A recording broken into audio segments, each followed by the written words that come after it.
Welcome, and thank you for joining us today to learn about what the new federal withholding system will be for 2020 and what is going to change on the Form W-4.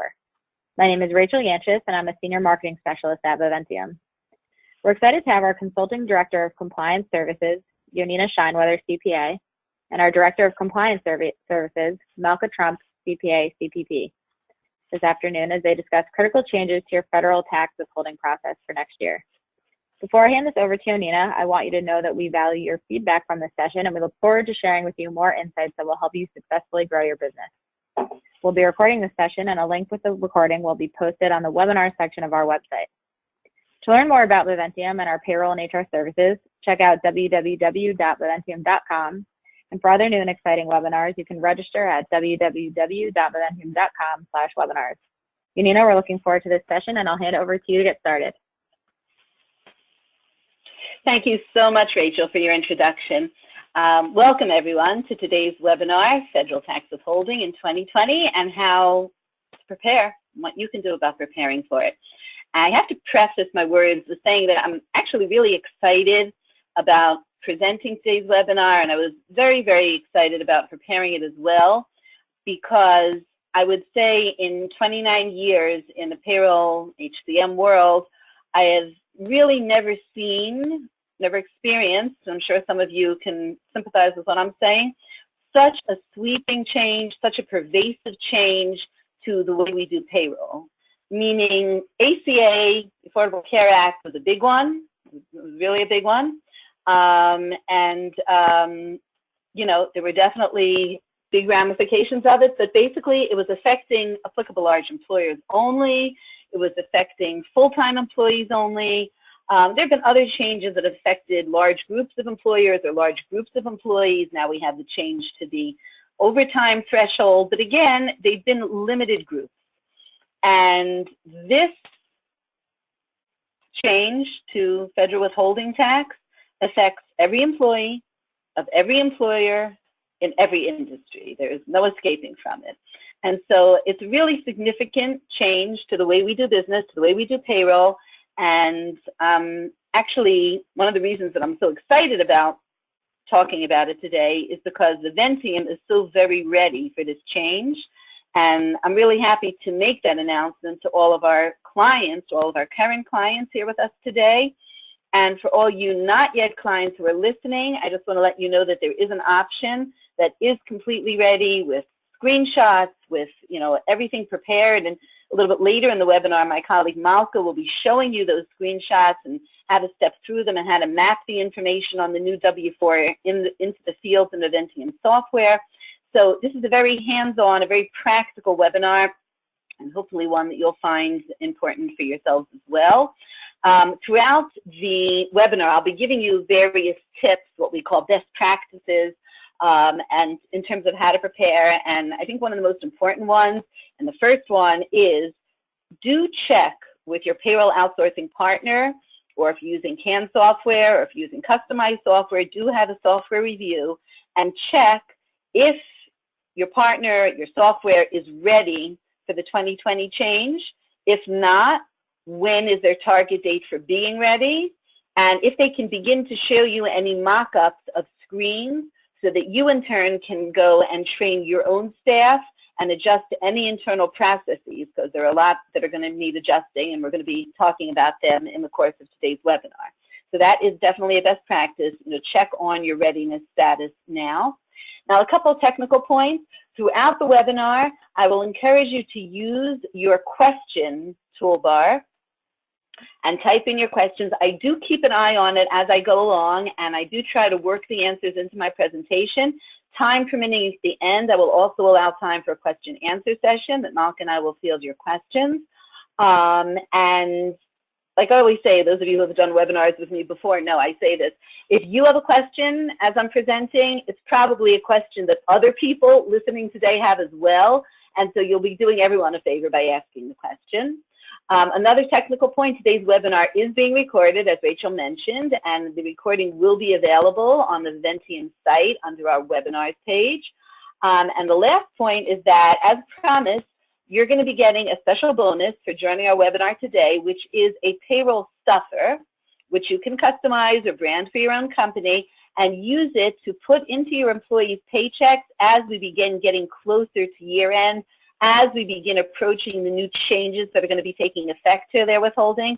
You'll see that on the handout section of your toolbar. The first handout are the slides of today's webinar, so any important information will be captured there for you. And the second one, which is called Payroll Guidelines, is actually the payroll stuffer, and you can take a look at that and feel free to distribute it and to copy it and use it. It's the Ventium branded payroll information for you to provide to your employees. So with no further ado, let's jump right in and get started.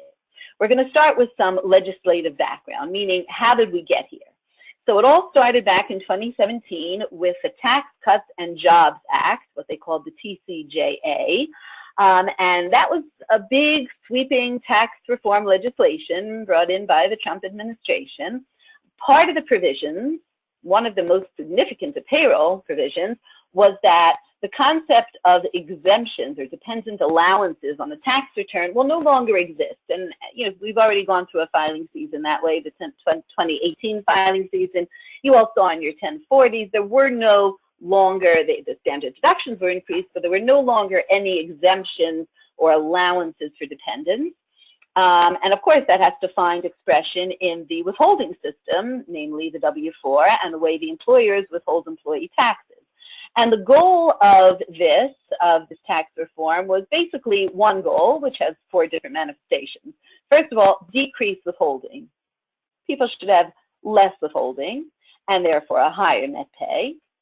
And employees will therefore have lower refunds in April. Instead of having a system where people get like over withheld and then it's standard that, comes April tax time, now I get my refunds. Instead, let's give taxpayers their money up front. That will stimulate the economy, that will put more money in spenders' pockets, that'll make everybody happier. Why not do it that way instead of like over withholding and then having this refund? So that was basically the goal, or one of the main goals of the change to the way tax withholding was going to work. What were some of the concerns that employers had about that was that in order to do that, the W-4 would kind of need to become a mini tax return, a mini 1040, with increased complexity and correspondingly decreased privacy and correspondingly greater employer burden, because when your employees have questions about what to do with their onboarding packages or what to do about their new form because they have to make a change to their form, and who are they going to turn to? They're going to turn to you, the employer. And your HR department, your team has to be ready to field these questions, to manage these questions, and to, and to be able to answer them. Now, I do want to make a distinction, and this is tip number 2, best practice. There will be 2 kinds of questions as an HR team you'll be getting from your clients, from your employees. One type of question will be, what am I supposed to put on this line? How much should I write here? Am I a head of household? Am I a qualifying widower? What do I put down? Those kinds of questions about what does somebody do about their own personal tax information, I would suggest, and I think from a compliance standpoint, it's the most advisable, don't answer. Tell them that's out of the scope of what we're able to do. Please turn to your own tax advisor for tax advice. However, if an employee comes to you with a technical question, meaning, I used to check off, married but withhold a single rate. What do I check off now that corresponds to that? Okay, so they're telling you what they want to do. You're just helping them technically use the form. Or they come to you and say, I want to put down my itemized deductions to get that taken into account in my withholding. Where on the new form do I put it? Go ahead and show them where. And we're going to be looking at the form, and I'm going to be preparing you with an understanding of the form so that you're going to be prepared to answer those questions and to explain to your employees what to do. So those are some of the employer concerns. Now, the question is, if this was the TCJA of 2017, why are we only dealing with this for 2020? What happened to 18 and 19? First of all, the law was passed into law in December of 2017. So there was no way the IRS was going to be ready to process the new tax system. So it didn't happen. Throughout 2018, however, the IRS tried to get ready, and they were aiming to change things for 2019. And they were soliciting a lot of input from the employment community. We have to give credit to the IRS for that. And they realized that the task was just too great and that they were not going to be ready for 2019. They were going to keep withholding methods the same for 2019, and instead they were going to get ready for 2020. Now, I just want to pause a minute and ask my technical support team. I'm getting feedback from at least one participant that they can't access the handouts. So if you can maybe just address that and help them with that, I'd appreciate it. And again, I want to stress for everyone who just joined recently, if you have any questions or concerns at all, please indicate that in the question toolbar, because we do keep our eye on that as time goes on. So the IRS was not ready for 2019, but during 2019, they made a yeoman's effort, and they really succeeded in getting ready.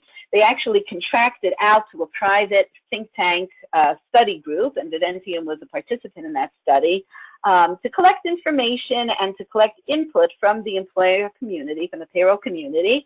And they really did their homework. They really listened to the community, and they did the best, I think, the best that they could, given the complexity of the task that was legislated upon them by Congress. We still have some things that we would have preferred to be seeing on the W4. We'll be pointing those out as we go along. But the draft the IRS has issued now is basically the way it's going to be. Not going to change significantly. We're going to look at it soon. What changed for 2019 if withholding stayed the same? Well, the IRS just said employees might be over-withheld or under-withheld because there's this discrepancy between what the law says the tax return is going to look like and the way they're doing their withholding. And therefore, the IRS encouraged employers to encourage their employees to use the IRS calculator and to check their withholding, or to do what the IRS likes to call a paycheck checkup. Paycheck checkup means use the IRS calculator, put in your withholding amount as an employee, and see if you're having the right amount of tax withheld for your personal situation. And here's a link on this slide to the estimator. It used to be called the calculator. They now changed the name to the estimator.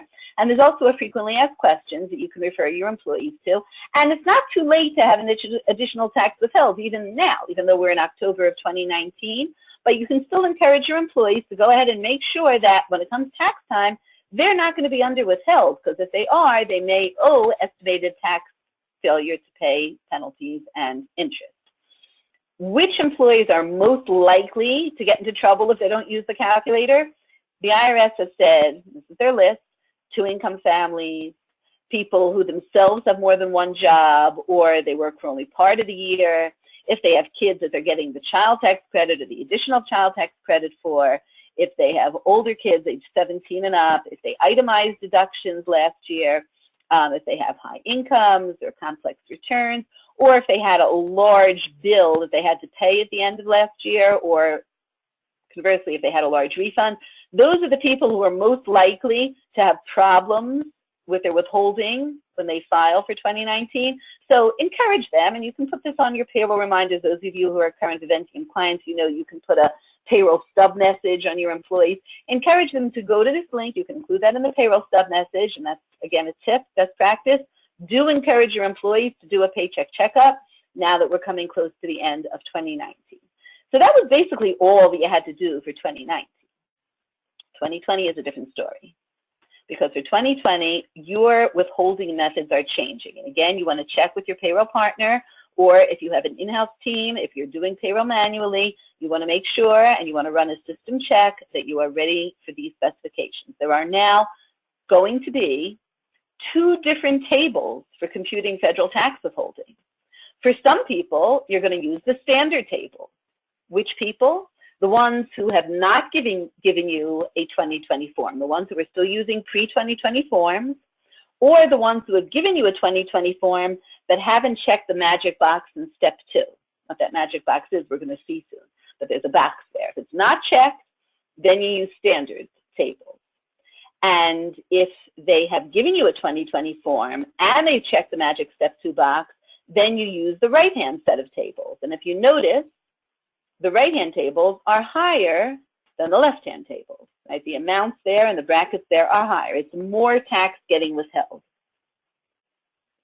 Take a look at those numbers. The taxes on the right are actually higher. And the reason is because that magic box, which we're going to look at pretty soon, is telling the employers to use higher withholding. for these employees.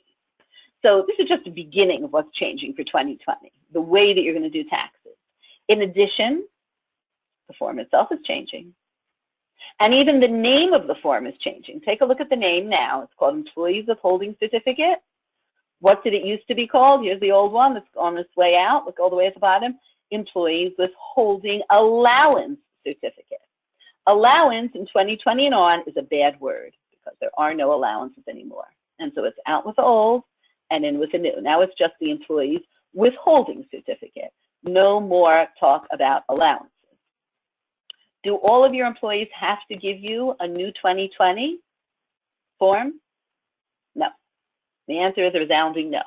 Employees are not required to submit, if they're ongoing, if they're working from you before, if they're working for you from before 2020, they are not required to give you a new form by no stretch of the imagination. They can continue using their old form and you have to continue honoring it. However, you can request them, you can encourage them to give in a new form. And it really is in their best interest because their withholding will become more accurate. If they want to make any changes, however, from January 1, 2020 and on, like changing marital status, then they have to use the new form. There's no grandfathering. They can't say, oh, I'm grandfathered, I'm an old employee, I like my old form. No. If you make any change at all, you have to give in a new 2020. Or, of course, if you're a new hire in a new job from January 1 and on, then you have to use the new form. So you can request it, you can encourage it, but you cannot require it. This is the new form. And let's take now a side-by-side look at the old versus the new. So aside from the name changing, what else has changed?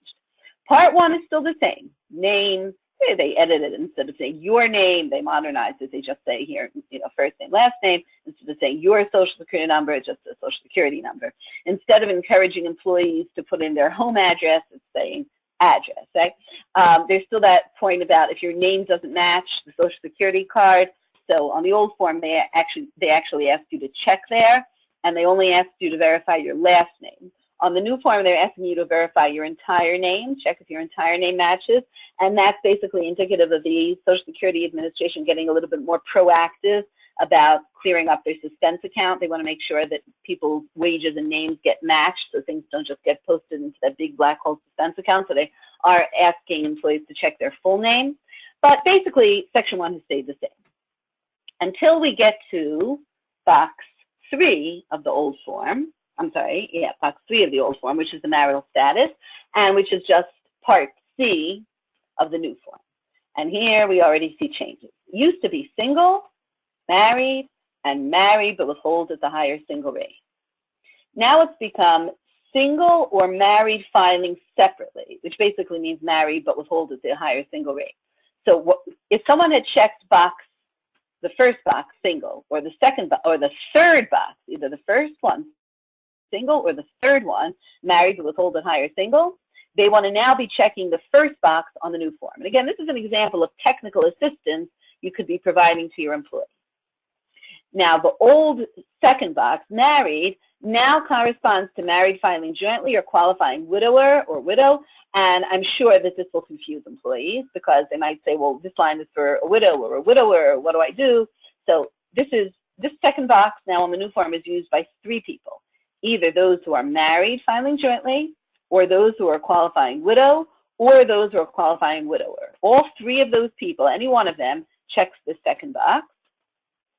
And the third one is brand new, head of household. And the IRS explains only if you're unmarried and pay more than half the cost of keeping the home for yourself and a qualifying individual. That's a brand new status. Some states have head of household statuses, but this is for the first time that the IRS is having this, and there's going to be a third set of tables. Until now, there's been for married people. We can look back at those tables that I showed you a moment ago. Here, now we have married jointly, single or married separate, and head of household. There's now 3 tables that all payroll systems have to support. Again, best practice, check with your providers if they are supporting this. The thing about the head of household status is that employees may call you and say, well, how do I know if I'm supposed to check head of household? And they'll start telling you their marital situation. Again, you're not telling people what they are. what you can do is you can say, take a look at the form. It's just like the IRS says. If you are unmarried and if you pay more than half the cost of keeping up a home for yourself and a qualifying dependent, then yes, you qualify as a head of household. That would be technical assistance that you could provide. Then, of course, the brand new steps, steps 2, 3, and 4, which are nowhere on the old form. And line 5 of the old form, which was total number of allowances, is gone from the W-4, the new one. Okay. Soon we're going to go in depth into steps 2, 3, and 4. Line 6, additional amounts, has now made its way into step 4C, which they're now calling extra withholding. And instead of saying each pay check, they're saying each pay period. That was actually a welcome change. The payroll community welcomed that because it's a lot clearer. Employees who request something per paycheck have the kind of ambiguous situation. Well, what if they have 2 paychecks in 1 week? So this makes it nice and clear. It's withheld each pay period, no matter how many checks you have. It's only going to be withheld 1 time each pay period. So that line 6 now maps into 4C. And line 7 about exemption seems to be gone totally from the form. And we'll talk about that a little bit later on in the webinar. What do you do if somebody wants to claim exemption? Now, you'll notice at the bottom, the employee certification has been shortened. It used to certify that the employee examined the certificate. That wording has been taken out. I think the IRS thought it was a little bit redundant. Obviously, if the employee is submitting it, they don't need to say that they examined it.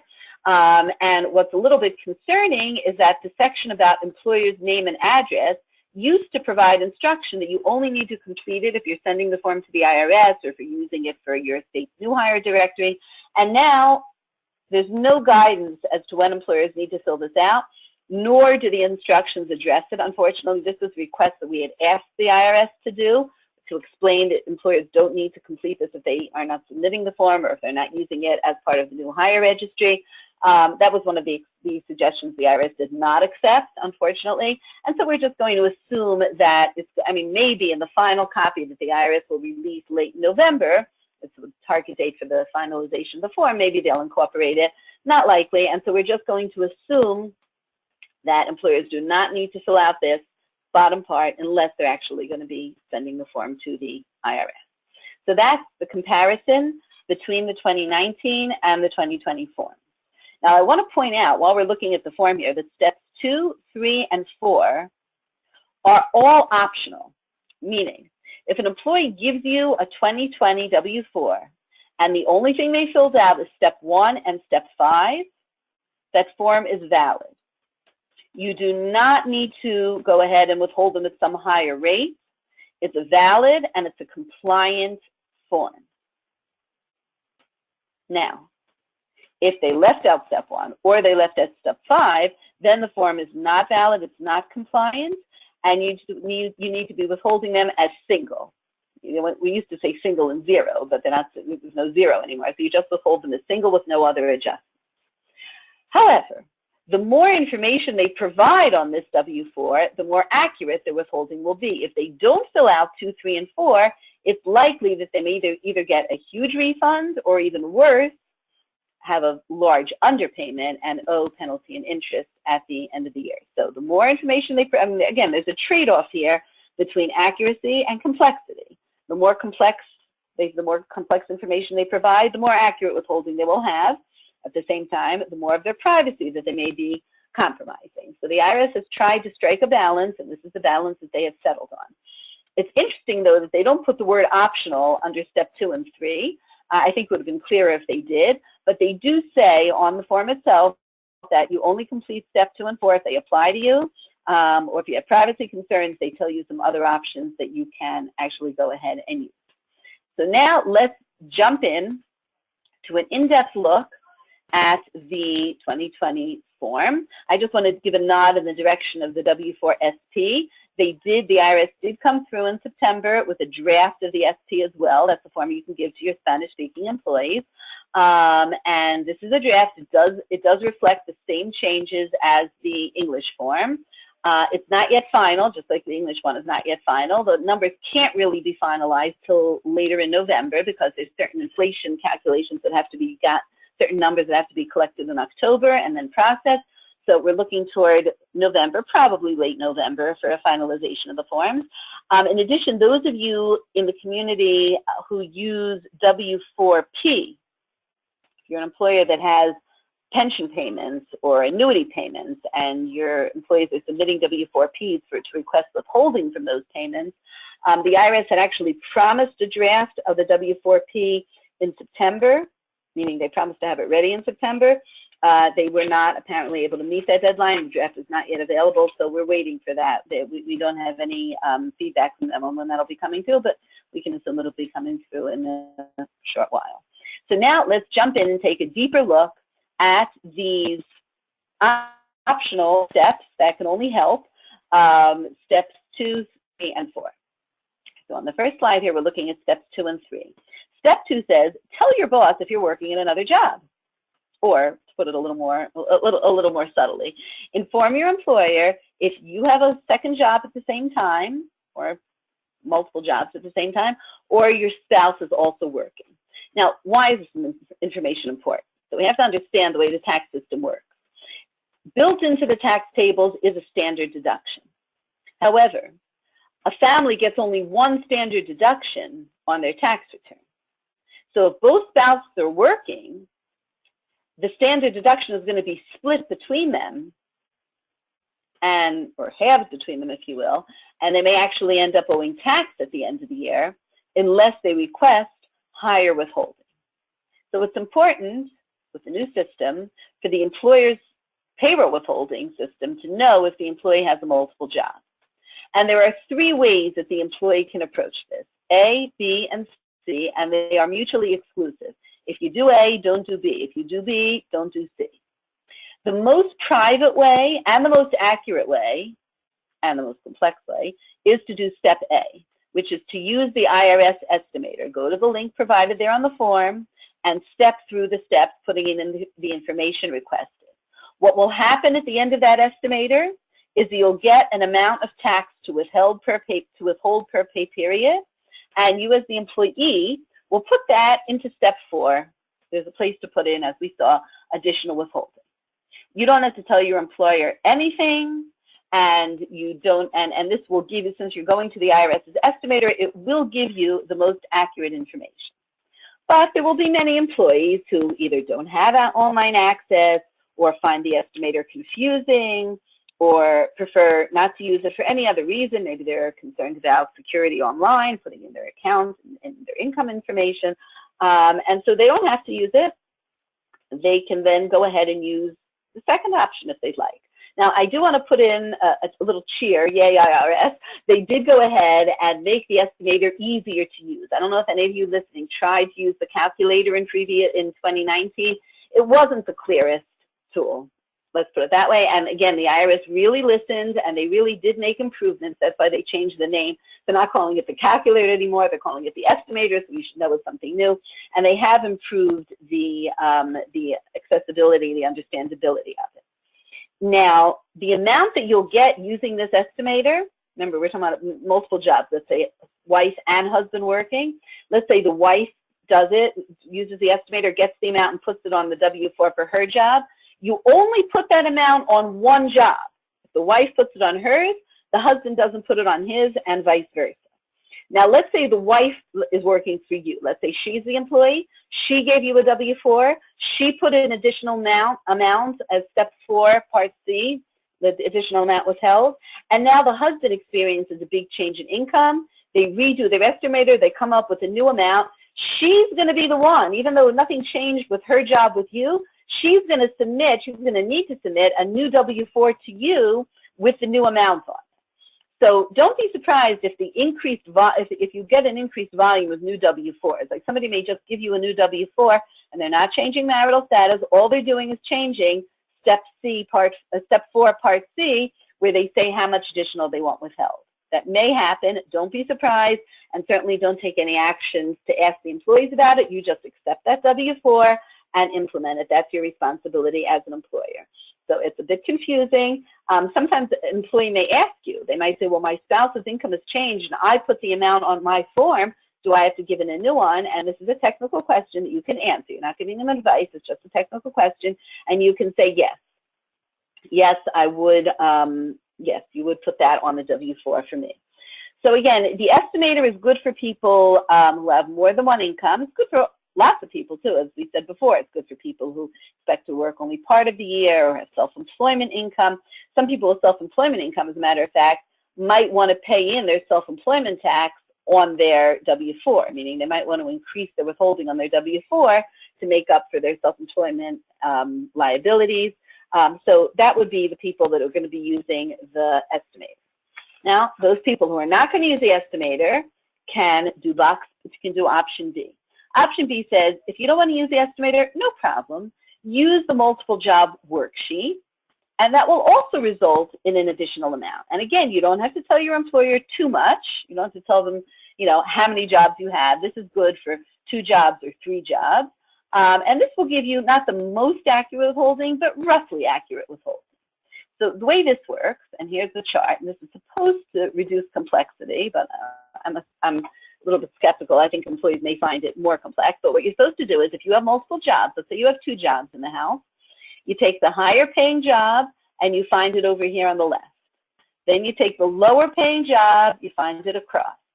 You go to the intersection of those 2 jobs, and the IRS doesn't know the amounts yet because they don't have their inflation adjustments in yet, but you find the amount and you divide it by your number of pay periods. So if you're biweekly, you would divide by 26, and if you're weekly, you'll divide by 52, and you put that amount down on the form. That's if there are 2 jobs. What if there's 3 jobs? So if there are 3 jobs, you do first job the highest, and then the second highest, and you find the amount. And then you iterate through it again, of course, for the appropriate filing status, and you take the 2 highest jobs, add them together, find them over here, and then the 3rd job across the top, find a new amount, add this amount to the amount that you got with your first iteration from just the 2 jobs, and that's the amount that you're going to divide by your number of pay periods. So this is, wow, this is supposed to be simpler. So first we're taking job 1 and job 2, finding an amount. Then we're taking job 1 and 2 together and putting job 3 across the top, finding a second amount, adding those 2 amounts together, and then dividing and annualizing and putting that on the return for the additional amounts withheld. That is option B. Now you want to pause a minute to answer some questions. Question number 1. Will individuals be penalized if they have too much money withheld? Not by the IRS. They're penalizing themselves. In other words, there's no penalty from the IRS if you paid in too much and you get a refund. You just suffer in the sense that you had too much withheld. You didn't have that money in your pocket the whole year. But there is no IRS penalty. Now, another question. If you use the total family income from both jobs, can the amount be split on the form? So actually, this would be where you're doing that kind of split. You'd be doing you would be dividing the amounts on the chart, all these XXXs, and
you can check the C box in step 2. You can go ahead and check that magic box, and you will have additional amounts withheld. So that's an option. It is perfectly acceptable, and it is perfectly compliant, even if you don't have a multiple job, but you just want a shortcut to have additional withholding. You can feel free, employee, to go ahead and check that box, and that is technical information that you can give to your employees, and you can, feel free to go ahead and provide that information. So that's just a tip there. Now, if you do check that box, keep in mind that there may well be overpayment at the end of the year, but it's not likely to be underpayment. And however, this box only really works well, it'll be more accurate, only if both jobs have roughly the same amount of income. So like if one job greatly increases, the employee may want to consider using one of the other two methods. It's only good if both jobs have roughly similar pay. Basically, this means that spouses are going to have to talk to each other about their finances, which may actually be, we kind of joke in the industry, that was one of the goals of the IRS. It was a social goal here to improve communication in marriage, but that's just a joke. But there does need to be communication between spouses about the amounts of their pay. I think we had a little bit of technical difficulty about audio, and someone's asked me to go back and just review about the magic box in step 2. So step 2 is going to be the step that you're going to use if you want the simplest way of getting additional withholding. If you have multiple jobs, it's only good if you have 2 jobs, and if both jobs have roughly similar pay. It's the simplest, but it's the least accurate. It may result in over withholding, but at least it's most likely not to result in under withholding. That's just important information. Okay, let us continue now with the third step, step 3. Claim your dependents. So as you know, there's a tax credit for dependents, qualifying children under age 17, $2,000 per child. If for some reason they don't have a social security number, or if it's another dependent, it can be $500 per qualifying individual. Those amounts are claimed here in step 3 if the employee chooses to disclose that information. Now, even though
we had some technical difficulties, but we're now going to be continuing, and there was no, I did not continue presenting during that time, so nothing was missed. We're going back to discussing the claim credits or claim dependents, step 3. Again, it can be used for other credits as well. Now, really, what we would have liked to see the IRS do was add another line here on step 3 for other credits. Instead, the IRS has said, as issued in their instructions, what employees are supposed to do is put down their their child credits on the first line, their other dependent credits on the second line, and then kind of invisibly add in any other credits that they may have and put the total on line 3. Maybe they just needed the space, they couldn't afford the line. We don't know why they made that choice, but they did. So therefore, best practice tip number 4. If you get a W-4 from an employee and the amount, the total here on line 3, does not equal the total on the individual lines, it's fine. It's compliant, it's good, and you accept it because there could be other credits happening over here. So don't worry if you get such a W-4.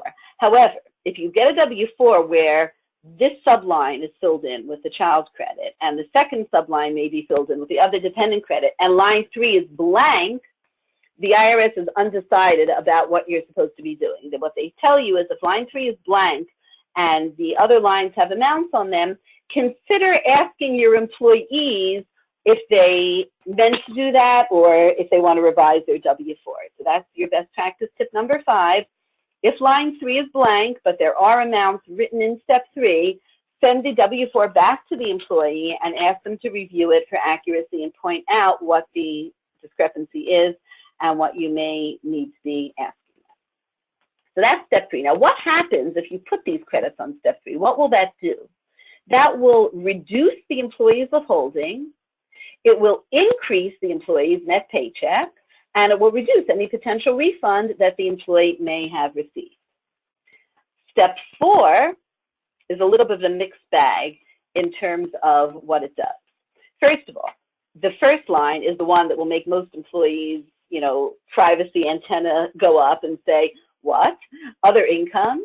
You want me to tell my boss about the unearned income I have, my bank accounts, my interest, my dividends, my, retirement income? So again, and I think this is why the IRS has put the word optional here more so than on any of the steps.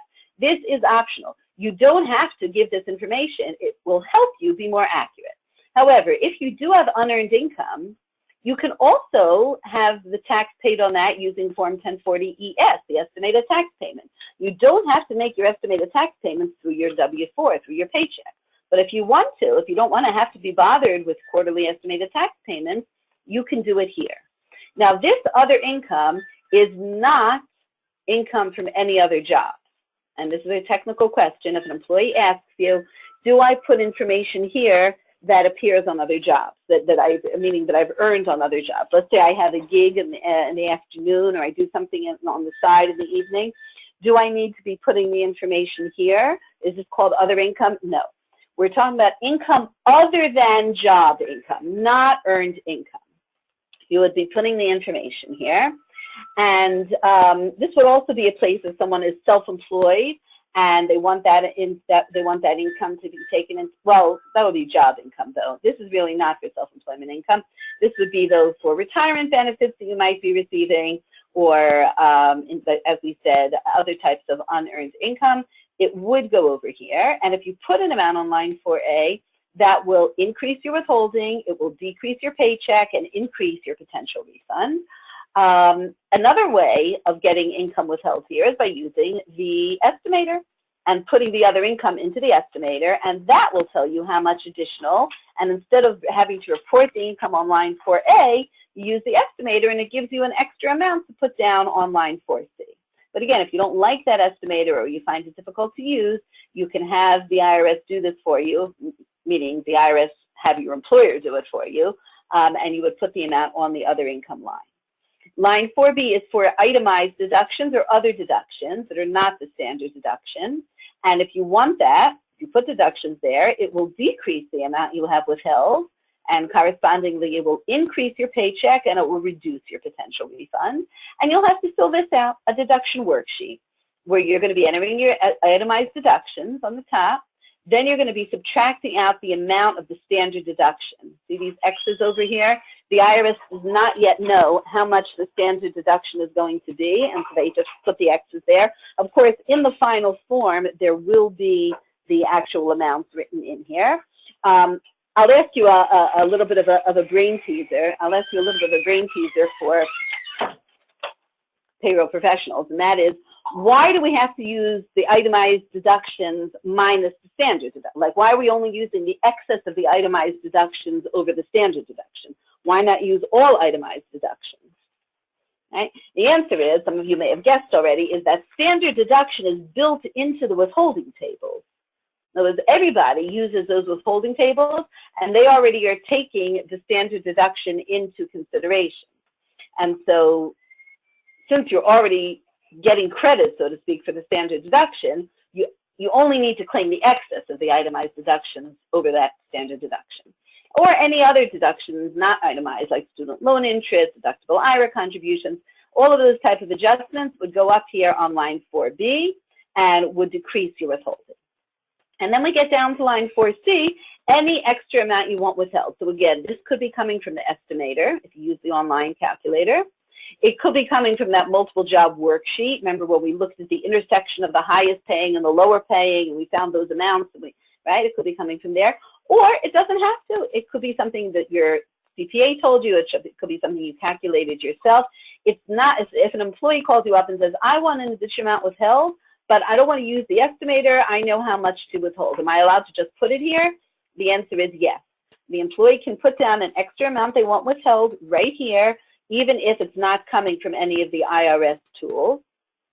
But there is a big issue that is very confusing over here. And this is something we literally begged the IRS to change.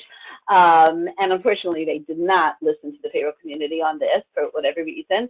And that is the words that are bolded there on line 4C. You see those two last words? Each pay period. The line 4A, other income, that was the annual amount of your other income. Line 4B, your itemized deductions, that was the annual amount of your deductions. Up above, the child tax credit, the $2,000 per child, that was the annual amount. And all of a sudden, on the last line here, employees are being asked to put down a per pay period amount. And I can almost guarantee you that this will be a big source of confusion. If you get a W-4 that has like a big amount over here, I don't know, $10,000 to withhold per pay period, you may want to consider going back to the employee and saying, you might want to recheck this because this amount is supposed to be per pay period. And so there's a little bit of inconsistency here on the form. And again, if you're doing your payroll manually, if you're doing your own calculations, make sure that you know that these amounts are per pay period and all the other amounts are annual amounts. And of course, your payroll partner should be very well aware of this as well. So that is the form. Now, if you notice, we didn't come across anything about exempts. What about people who claim exemption from withholding? What do we do with them? Well, the IRS has said, if you are exempt, if you meet both conditions for exemption from withholding, meaning you didn't have any tax liability last year, 2019, and you don't anticipate any tax liability in 2020, go ahead and just write the word exempt. Take your pen or your pencil, or if you're using an electronic system, certify the two conditions. And by the way, electronic systems have to specify the two conditions. And that's something you want to make sure with your provider, that if you're using any type of an ESS and there's a place for an employee to check off exempt, it has to state what the two conditions are that the employee is certifying. A, that they are not expecting any withholding, any tax liability this year, and they did not have any federal tax liability last year, but they just write in the word exempt by hand right over here. Could be a little bit confusing, and you have to be prepared to give guidance on that. Remember, exemptions have to be renewed every year. So if an employee gave you an exempt form in 2019, they have to give you a new form by, comes out by February 7th, it's usually February 16th, but it comes out this year to February 17th, 2020, and they have to give it on the new 2020 form. And similarly, if they give you an exempt form in 2020, they'll have to give you a new one by February 16th, 2021. And if they don't, then you just withhold them as single with no additional adjustments. What about employees who did not give in the new form? Remember, we said they don't have to. You can encourage them to do so, but they don't have to. What do you do about them? Well, you need to have a different withholding system. You need to do things differently. And of course, Exemption and hopefully other payroll partners that you may be using are prepared for this. But let's take us, if you're doing this manually in-house, let's step through it. Let's say there's an employee who gave you a W-2 back in 2016 that said married in two, and they haven't changed it yet. And let's say they earn $800 weekly. So fine, what you do is you annualize 800 times 52 weeks. That's their annual salary. Then the IRS says take their number of allowances, the old number, and multiply it by 4,200 per allowance. So, okay, we get up to 8,400. That's what the IRS says. It has to be programmed into your system. Subtract that out of their annual wage. So the taxable wage is 33,200. And then go back to those two tables and use the table on the left. The table that said if the form is before 2020, that's called this, now it's called the standard withholding table. Find where they fall into the bracket. In this case, it would be the third bracket. And take the excess. So in this case, if they're 33,200, 33,200, I mean, you would take the excess over 31,200. That's 2,000. Multiply that by the percentage. There it is, by 12%, $240. And add to that the fixed amount and $1,940 for a total of $2,180 per year. And then deannualize it by dividing by 52, $41.92 per week. That's how you would go about doing a calculation for employees who do not submit new forms W-4. What about your non-resident aliens, your NRAs? So again, there's two charts. For those with pre-2020 forms, you're going to add these amounts to their pay when you calculate their tax. For those with post-2020 forms, it's a higher amount to add. What the IRS has not done yet is they have not gone ahead and told us where on the form to write NRA, where the employee should indicate that they're a non-resident alien. So that's guidance the IRS is still planning to release, probably with their finalized publication 15, again, which will most likely be released late in November. And as I've been saying consistently throughout the webinar, the Ventium is really ready. Our system, our own in-house system, was written with such flexibility and such really far-sighted foresight that for us it was a smooth and simple transition. We have our UI finalized with online tooltips that you can hover over that enhance your user experience. We have our client service teams ready and waiting to answer your questions, and our subject matter experts available to provide insight. We've been a very active participant in the process. With the IRS, as I mentioned, we participated in the study, and here's a letter that we had actually sent to the IRS with comments, and we were very gratified that 2 of our comments were actually adopted on the second draft that the IRS released. So we are, grateful to the IRS for accepting our feedback and paying attention. I want to now use the last few minutes of our webinar to actually ask Malka to show you the preparedness of the Ventium in the forms of screenshots and how you would go about using the information that is on the W-4 and putting that into the Ventium screenshot. So Malka, let me go ahead and ask you to take over now. Thanks, Yonina. Okay, so as Yonina mentioned, we are now in the final stages of updating our Viventium user interface to accommodate the new information on the 2020 W-4. So the screen in front of you shows you the taxes page when you hire a new employee. And there is going to be a checkbox right in the middle of the page for the 2020 W-4. So if you hire an employee on or after January 1st, 2020, you should come in here and select this box.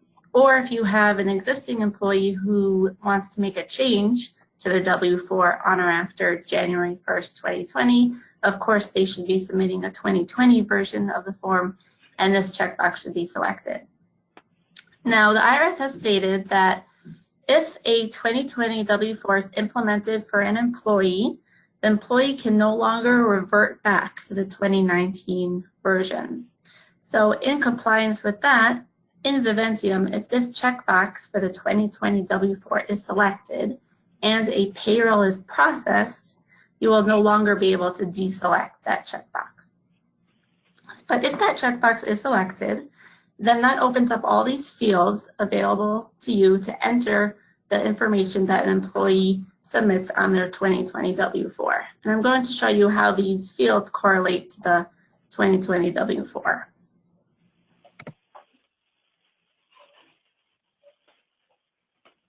Okay, so on the left we have the draft of the form. And as we just saw in step 2, there is that option for the employee to select the checkbox if they have multiple jobs or their spouse works and they want higher withholding. We'll check that box. If you receive a W-4 with that checked, all you would do is in the Viventium user interface, select the multiple jobs checkbox, and that employee will have the higher withholding.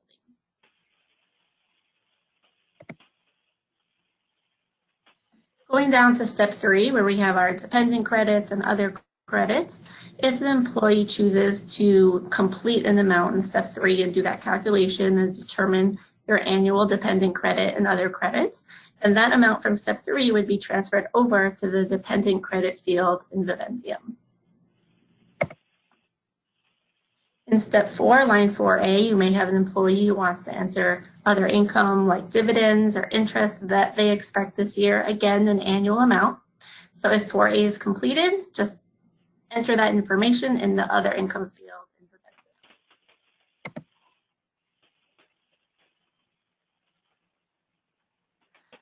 Line 4B is for deductions. So if an employee expects to have deductions beyond the standard deduction, they can enter that on line 4B, and that would be entered in the deductions field in Viventium. Again, this is an annual amount. And if the employee wishes to have extra withholding withheld from their paycheck per pay period, and they enter that amount on line 4C, then the Viventium user would enter that into the additional amount field in Viventium. And again, that is a per pay period amount. And if you have an employee who chooses to write exempt in that blank space at the bottom of step 4, meaning they didn't have any federal liability in the past year and they don't expect to have any in the coming year, you can select the don't calculate checkbox in Viventium, and that employee will not have any federal withholding calculated and withheld from their paycheck. Now, this is different than the exempt option, which you see on the right-hand side of the screen. Exempt is for if an employee has exempt wages, meaning those wages are not federal taxable wages. They're not showing up on box 1 of the W-2.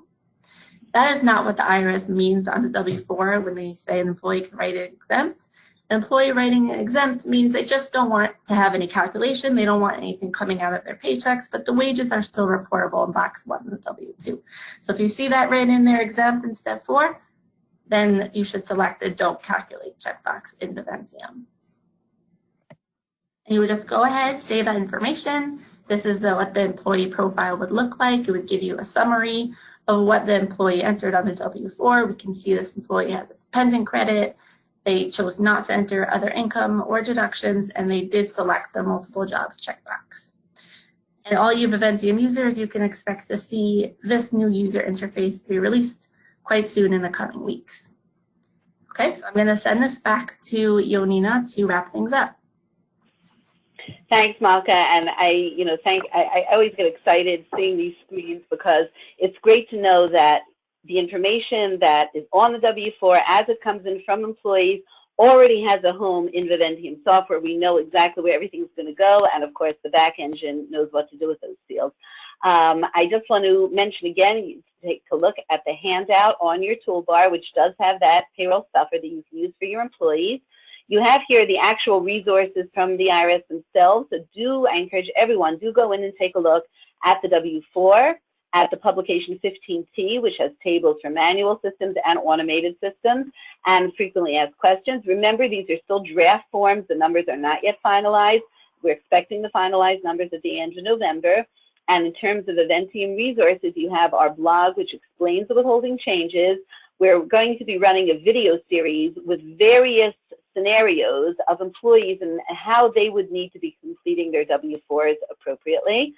You can take a look at the first episode and a podcast as well, which is going to be stepping through, similarly, employees with their individual concerns and situations and how they would be handling them.